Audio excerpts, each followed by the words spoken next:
Good day everyone, my name is Krystal Candelario, so I will discuss business combination. Business combination. Corporation has become a combination quite simply and naturally when it was found profitable to build a new land from earnings secured by floating of additional securities. The process of absorbing competing business unit is known as merger. Business combinations of different business units or companies into a single large organization. Business combination is a legal strategy that is often initiated to improve operation efficiency by reducing redundant personnel and process, often associated with merger and acquisitions. Business combination can result in long-term cost saving and a concentration of market share, no matter how expensive and complex it may be in the short term. Consolidation takes place when a new corporation is organized and established primarily for the purpose of absorbing two or more existing firms. Consolidations happen when two or more companies merge to become one, also known as amalgamation. Business consolidation is most often associated with M&A activity. This generally happens when several similar, smaller businesses combine to form a new, large legal entity. In most cases, the smaller entities cease to exist after being swallowed up by the acquirer. The trust. Legal meaning of the word trust should be carefully distinguished from the popular meaning. Trust is fiduciary relation in which one party, known as trustor, gives another party, the trustee, the right to hold title to property or asset for the benefit of the third party.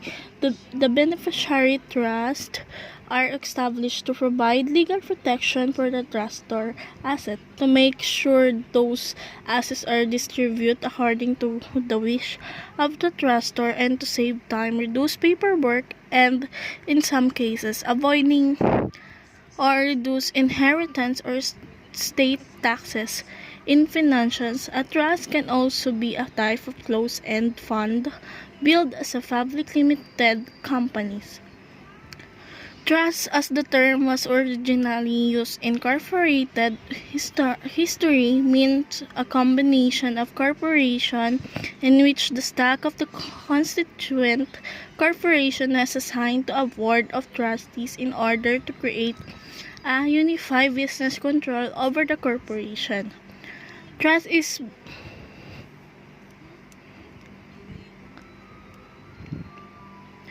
The term trust was survived and popularly is applied to any large-scale business corporation which is monopoly or has a tendency toward it. Trusts are created by settlers, an individual along with their lawyer, who decide how to transfer part or all of their asset to trustee. These trustees hold on to the asset for the beneficiaries of the trust. The rules of the trust depend on the terms on which it was built.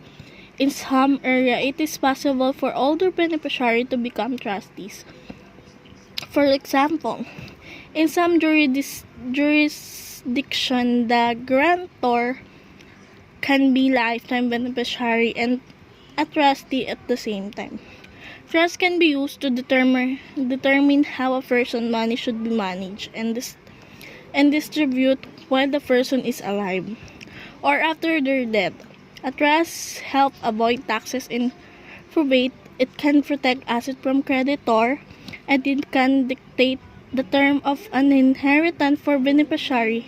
The disadvantage of trusts are that they require time and money to create, and they can be easily revoked. A trust is one way to provide for a beneficiary who is underage or has a mental disability that may impair their ability to manage finances Once the beneficiary is then capable of managing their asset, they will receive possession of the trust. Next is the gentleman's agreement. The businessmen simply agree to be gentlemen and follow the same policy relative to some particular program. The businessmen concerned may use the gentle agreement or various levels ranging from local bank interest rate to international price settings. Gentlemen's agreement, however, is generally most effective where only a few producer or seller are to be found, and therefore where there is a less possibility of a tone of the voice acting ungentlemanly by cutting prices. Gentlemen's agreements is an informed, often unwritten agreement or transaction backed only by the integrity of counterparty to actually abide by its term. An agreement such as this is generally informed, made orally, and is not legally binding. Despite their more casual nature, a violation of gentleman's agreement could have negative effect of the business relationship if one party decide to renege on their promises. A gentleman's agreement may or may not be consummated by a handshake.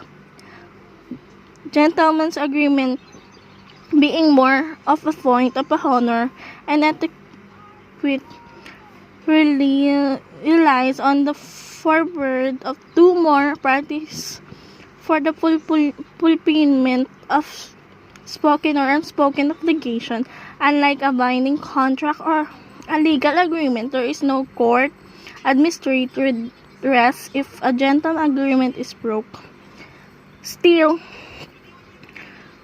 social pressure and norm helps keep gentlemen's agreement in force. Indeed, the damage, the one refutation can be more harmful in the long run than any monetary gains that may result from going against such an agreement.